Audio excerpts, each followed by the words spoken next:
A shakeup in global coal trading has delivered some oxygen to the struggling American mining industry, driving up exports to energy-hungry countries. But the relief may not last. United States coal sales abroad over the first 3 quarters of the year surpassed exports for all of 2016, according to government figures. Energy experts project an increase of 46% for the full year, adding more than $1 billion to coal companies' revenues. Those are crucial dollars for an industry trying to stabilize itself after nearly a decade of declining prices, expanding competition from natural gas and wind and solar energy, and bankruptcies. Domestic coal-fired power plants continue to close despite promises of regulatory relief by the Trump administration, making the exports all the more critical. The upturn in exports has been particularly helpful to Appalachia, where production is up 11% this year. Coal executives attribute the increase mostly to exports, especially of coal for making steel, known as coking coal. Alpha Natural Resources, which came out of bankruptcy in 2016 and exports half of its coking coal production, opened a new mine this year in economically depressed West Virginia, employing 35 workers. In Virginia, several privately held coal companies are adding shifts and drilling new mine sections for the first time in 5 years to export more coking coal. Exports are certainly an opportunity for growth, said John Stronach, the treasurer at Cloud Peak Energy, a major producer in Wyoming and Montana. Pricing for exports is outpacing sales domestically. The growth in that arena is certainly where we would like to focus.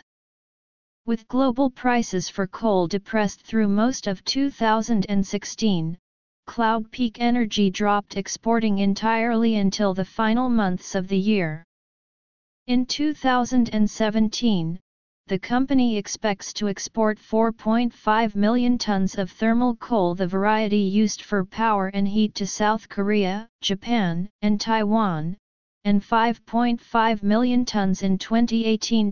Coal mining jobs, declining for years, have increased slightly this year, to 51,200 in November from 50,000 in January, according to the Bureau of Labor Statistics. That was down from 80,000 coal workers only 9 years ago. The export surge has also bolstered the revenues of coal-carrying railroads such as BNSF, CSX, and Norfolk Southern, and increased business in ports around the country. Roughly 10% of the nation's coal production goes toward exports, although the country also imports some coal. National coal production has increased 8% this year above the same period of 2016, with much of that increase attributable to exports.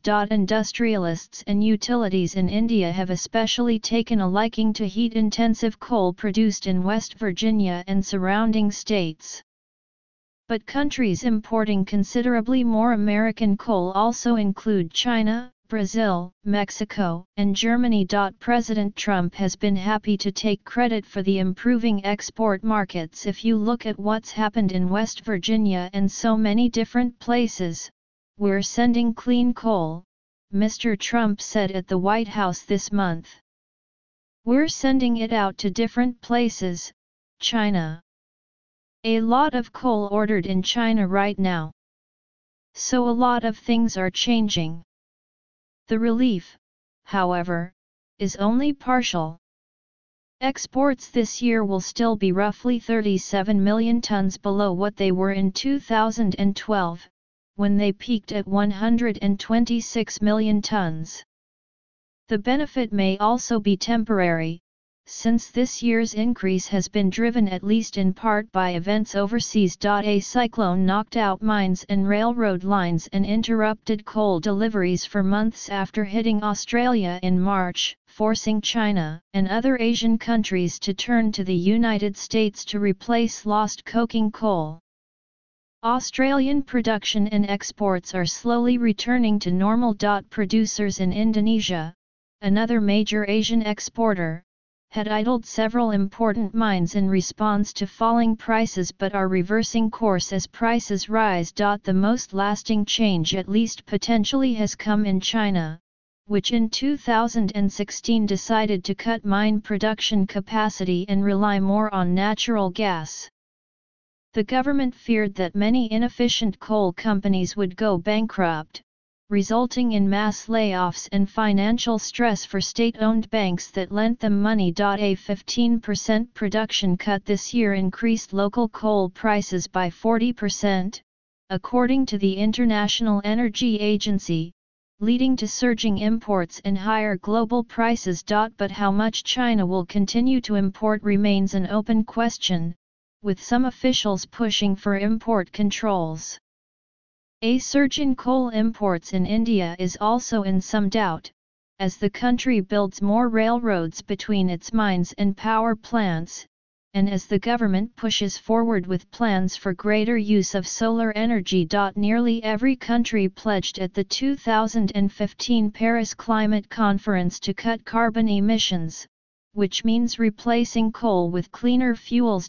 Britain, Denmark, Finland, France, Italy, the Netherlands, and Portugal have committed to phasing out coal burning by 2030. The export strength will continue through 2018, but after that all bets are off, said Jim Thompson, Director for United States Coal at IHS Markit, an analysis and consulting firm. In the United States, coal has been helped by a recent rise in natural gas prices. But older coal plants continue to close as utilities switch to gas and renewable energy. Vistra Energy announced in recent months that it would soon close 3 coal-fired plants in Texas, as that state relies more on natural gas and wind and solar energy. Together, the plants supply enough electricity for roughly 4 million homes. It's going to be tough to bring the industry back to where it was, said Harry Childress, president of the Virginia Coal and Energy Alliance, an industry association. Even with the increase of exports, he said, I don't see that. The Energy Department is projecting a slight decline in the nation's coal production and exports next year. Nevertheless, Mr. Trump hopes a reversal of President Barack Obama's Clean Power Plan, capping greenhouse emissions of power plants, can revive domestic demand for coal. Energy Secretary Rick Perry has proposed that the Federal Energy Regulatory Commission oblige utilities to reward power plants that keep 90-day fuel supplies in storage with higher payments. Ostensibly designed to improve the reliability of the grid, the policy would in effect be a subsidy for coal burning. The Trump administration has proposed an alliance of countries both rich in coal and dependent on the fossil fuel to promote coal burning. At the same time, the administration says it will work to lift restrictions on lending for coal burning plants in the developing world through the World Bank and other agencies.